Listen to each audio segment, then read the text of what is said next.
Hello दोस्तों, welcome to Toppers Galaxy. Friends, आज के सेशन में हम बहुत ही ज़्यादा इंपॉर्टेंट टॉपिक पे बात करने वाले हैं।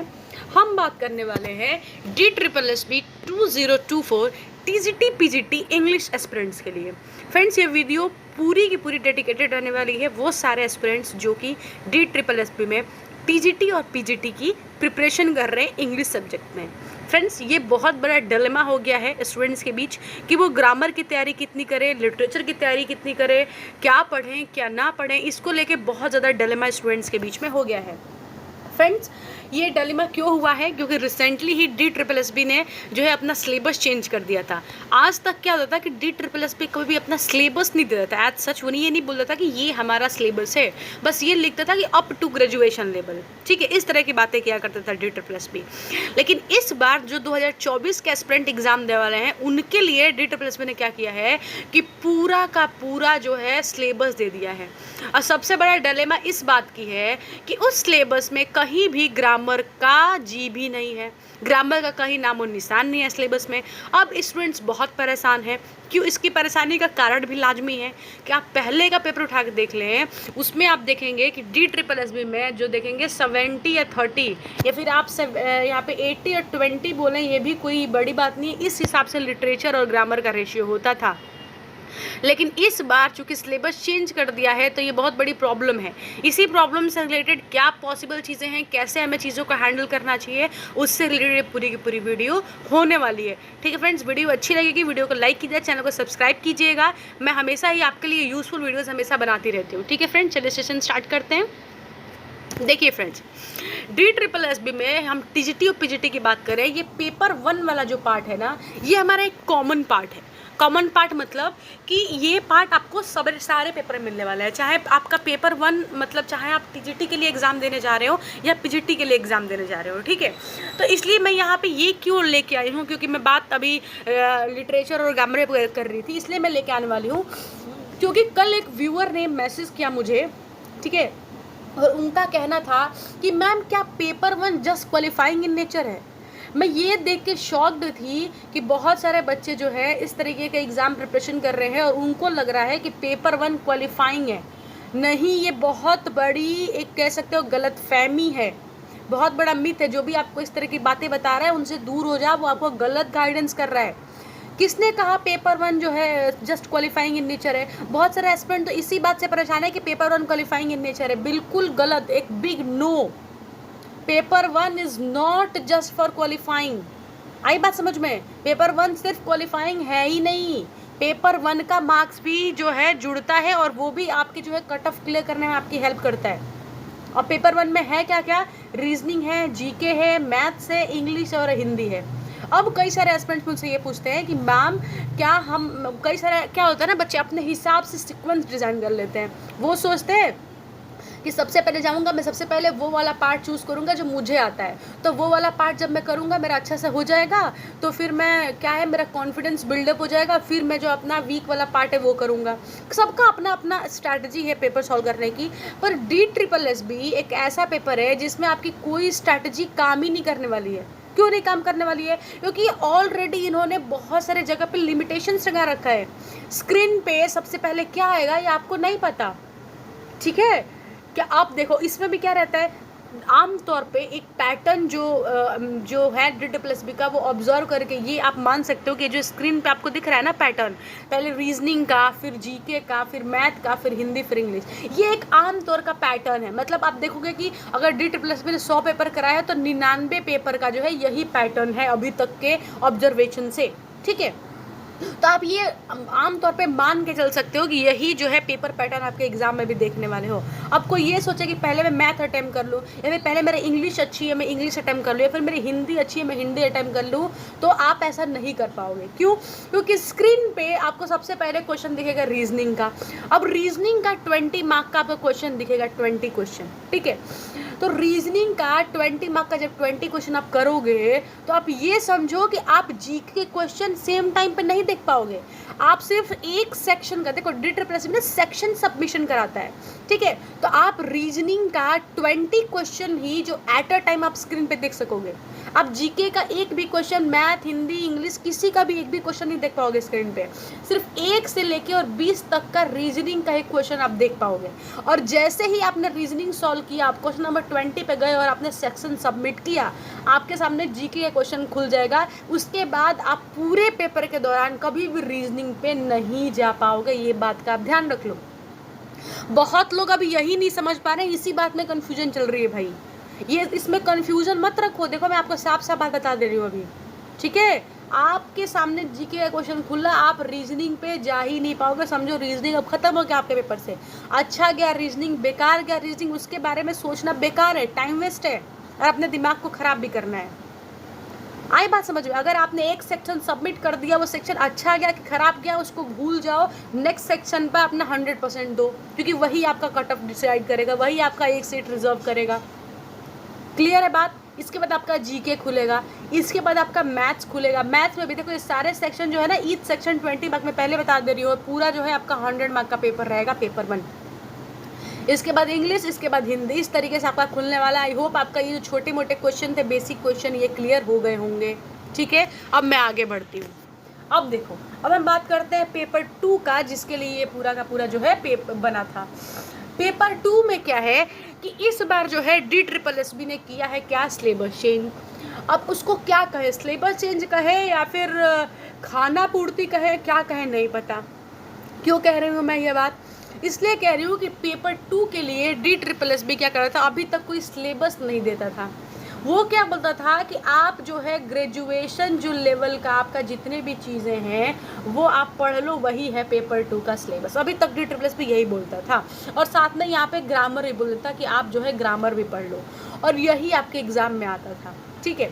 लेकिन इस बार क्या हुआ कि DSSB ने दे दिया आपको ये सिलेबस। ये सिलेबस थमा दिया DOE की तरफ से।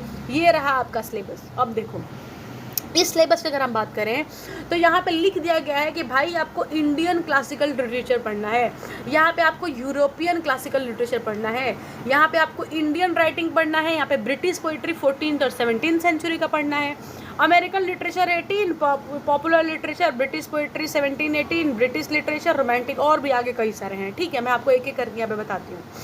बोल दिया गया ये पढ़ लो। अरे भाई ये कोई ABCD तो है नहीं कि बोल दिया गया पढ़ लो, ये तो अपने आप में बहुत बड़ी बड़ी चीज़ें हैं भाई। आप पढ़ने चले जाओ तो ये तो बहुत बड़ी बड़ी चीज़ें हैं। मैं आपको और दिखाऊं, देखो ये, आप देखो ये आगे की चीज़ें, ये सब चीज़ों को मिला लो ना। आप ये सारी चीज़ों को मिला लोगे तो ये समझ जाओ कि पूरा का पूरा ग्रेजुएशन का सिलेबस हो गया ये। तो 2 महीने 3 महीने में पूरा ग्रेजुएशन का सिलेबस, तो ग्रेजुएशन तो 3 साल में होती है ना।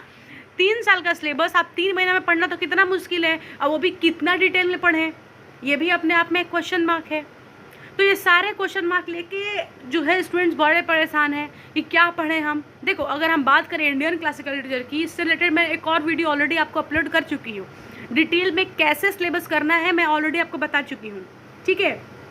अब आपको कोई बोल दे इंडियन क्लासिकल लिटरेचर में, इसमें आपके कालिदास भी आते हैं, है ना, आपको पूरा महाभारत पीरियड आ जाएगा, ठीक है, आपका पूरा रामायण पीरियड आ जाएगा, कितना आप पढ़ोगे भाई, ठीक है। आपका यूरोपियन लिटरेचर की अगर हम बात करें, इसमें आपका पूरा होमर वगैरह आ जाएंगे, ठीक है, प्लूटो आ जाएंगे, पूरा का पूरा, इतना सब पढ़ पाओगे आप, ठीक है। यहाँ पे आपका देखोगे पूरा जो है रोमन लिटरेचर वगैरह जितना भी होता है सब आएगा।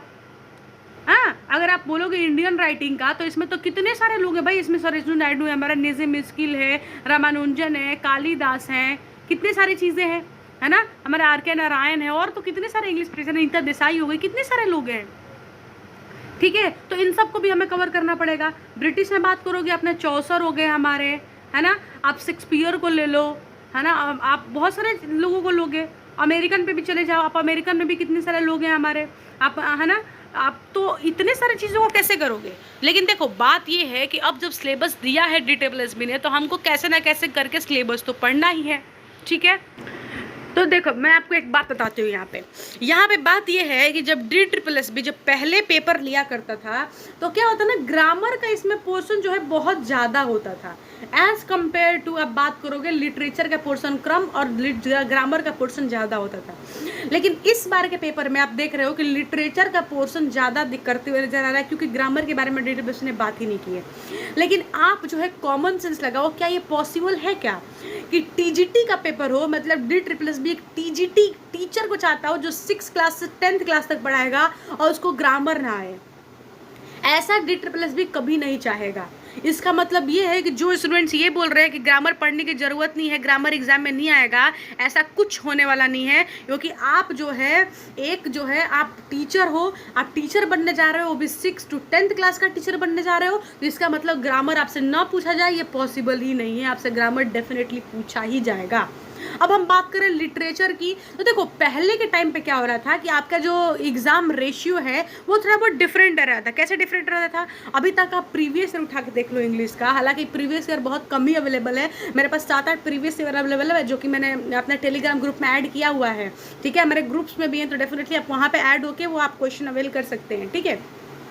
तो देखो क्या है, कई एक बार मैं आपको बताऊं कि आप पिछले साल का जो अगर आप पेपर एनालिसिस करोगे तो आप ये पाओगे कई सारे पेपर में 70-30 का रेशियो रहता है, कई में तो यहाँ तक कि 80-20 का भी रेशियो रहता है, और कितने में तो आप देखोगे 50-50 का भी रेशियो है, और कितने आप देखोगे 60-40 का भी रेशियो है। इस तरीके के रेशियो डिवाइडेड है ग्रामर और लिटरेचर का आपके PYQ में। ये कभी भी आपका जो है आप DSSB ने कहीं भी ये लिख के नहीं दिया है कि इतना ही क्वेश्चन हम लिटरेचर से पूछेंगे और इतना क्वेश्चन ग्रामर से पूछेंगे, ऐसा तो कभी DSSB ने बोला ही नहीं। तो कई पेपर में डिपेंड करता है कितने साल क्या होता है ना, ग्रामर में कितने साल होता है पेपर में कि आपका ग्रामर ज़्यादा आ जाता है, कितने बार होता है आपका लिटरेचर ज़्यादा आ जाता है, ठीक है। लेकिन इस बार जबकि इतने वाइड लेवल पे आप देखो कि जब सिलेबस दिया है, मैं तो कहूँगी डेफिनेटली आप लिटरेचर को अच्छे से पढ़ो, ग्रामर को भी अच्छे से करो। कोई भी यहाँ पे प्रेडिक्शन ये नहीं करेगा कि भाई इतना ग्रामर आएगा, इतना लिटरेचर आएगा, लेकिन हाँ ग्रामर को बिल्कुल ना पढ़ना है ये भी बेवकूफ़ाना है, और 100% लिटरेचर पढ़ जाना ये भी बेवकूफ़ाना है। आई बात समझ में? हालांकि जल्दी में DSSB ने पेपर दे दिया है, अपने इस तरह के सिलेबस दे दिया है पूरा का पूरा। आप देखोगे इग्नू का सिलेबस, मैं आपको सिलेबस ना दूसरी वीडियो में आप जाके देखना, प्लेलिस्ट में है वो वीडियो जो मैंने पहले भी अपलोड करके आपको बताया कि इग्नू का सिलेबस पूरा दे दिया है। तो आपको उतना ध्यान नहीं देना है भाई, हम TGT का पेपर देने जा रहे हैं, हमने भी ग्रेजुएशन में इंग्लिश पढ़ी है, तो मतलब सभी ने पढ़ी है, तो इसका मतलब ये थोड़ा ना है कि आपको कुछ नहीं आता। आपको इस सिलेबस में बहुत सारी चीज़ें ऑलरेडी आती हैं, हाँ कुछ चीज़ें नहीं आती वो पढ़ लेना, पर पूरा का पूरा आप सिलेबस कवर तो कर, पूरा नहीं हो रहा है तो कम से कम 50%, 40%, 60% तो कवर करके ही जाओ सिलेबस, ठीक है। और ग्रामर छोड़ के जाओगे तो आपसे बेवकूफ़ कोई है नहीं दुनिया में। आई बात समझ में? अरे बहुत सारे व्यूवर्स काफ़ी सारे से कमेंट कर रहे हैं, बार बार बोल रहे हैं मैम ग्रामर नहीं है, ग्रामर नहीं है। ऐसा नहीं है भाई। तो आप सोचो, आप जो है ऐसा करोगे क्या? आपको अपॉइंट करना है किसी टीचर को, तो आप बिना ग्रामर आए हुए कैसे टीचर को अपॉइंट करोगे, इंग्लिश टीचर को? ऐसा पॉसिबल ही नहीं है। तो ज़रूर से ज़रूर पेपर में ग्रामर आने वाला है। हाँ ये हो सकता है थोड़ा बहुत कि ग्रामर का पोर्शन थोड़ा बहुत आपको ज़्यादा देखने मिल जाए पेपर में, ये पॉसिबिलिटी बिल्कुल मैं मान सकती हूँ, पर ये मैं बिल्कुल एक्सेप्ट नहीं करूँगी ग्रामर रहेगा, मैं क्या कोई एक्सेप्ट नहीं करेगा। तो इस बात को ध्यान में रखते हुए ग्रामर को जो है अच्छे से पढ़िए, लिटरेचर को भी बहुत अच्छे से पढ़िए, और इस बार तो सभी के लिए जो पेपर है सरप्राइज रहने वाला है। बहुत बच्चे बहुत परेशान है, देखो परेशानी होकर कुछ मतलब है नहीं, हर किसी के सामने ये एक बहुत बड़ा वाला आप देखोगे कि बहुत बड़ा वाला आप देखो क्वेश्चन मार्क है कि क्या रेशियो रहने वाला है, कैसा पेपर आने वाला है, ये सबके लिए बहुत बड़ा क्वेश्चन मार्क है। ये एग्ज़ाम में जाने के बाद ही ये जो बहुत बड़ी थियरी है ये सॉल्व होने वाली है, ठीक है। एग्जाम में जाके ही ये जो बहुत बड़ा बम है ना वो फूटने वाला है कि क्या हुआ, कि खाली ग्रामर आया, कि केवल वो कहते हैं लिटरेचर आया, कि क्या हुआ, वो सभी के लिए सरप्राइज होगा एग्जाम में। उसी में से देखो कोई ना कोई सीट तो लेगा ही, तो आप ही क्यों ना हो जो सीट ले। इसी पॉजिटिविटी के साथ जो है आपको डेफिनेटली पेपर को तैयार करते रहना है, इस तरह की चीज़ें पढ़ते रहना है। मैं हमेशा आपके लिए चीज़ें प्रोवाइड कराती रहती हूँ, तो इस बात का बिल्कुल परेशान नहीं होना है कि मैम ये हो रहा है वो हो रहा है, होने दो, आप अपनी पढ़ाई पर ध्यान दो। आई बात समझ में फ्रेंड्स? आई होप आपको सेशन अच्छा लगा और डेफिनेटली वीडियो को लाइक कीजिएगा और चैनल को सब्सक्राइब कीजिएगा ताकि हमेशा आपको अपडेटेड इन्फॉर्मेशन और करेक्ट इन्फॉर्मेशन मिलती रहे, ठीक है। साथ ही आप www.toppersgalaxy.com पर जाके सारे ही गवर्नमेंट कॉर्पोरेटिव एग्जाम्स के मॉक फ्री ऑफ कॉस्ट दे सकते हैं। Thank you so much for watching my friends. Please like my video, subscribe the channel for more updates.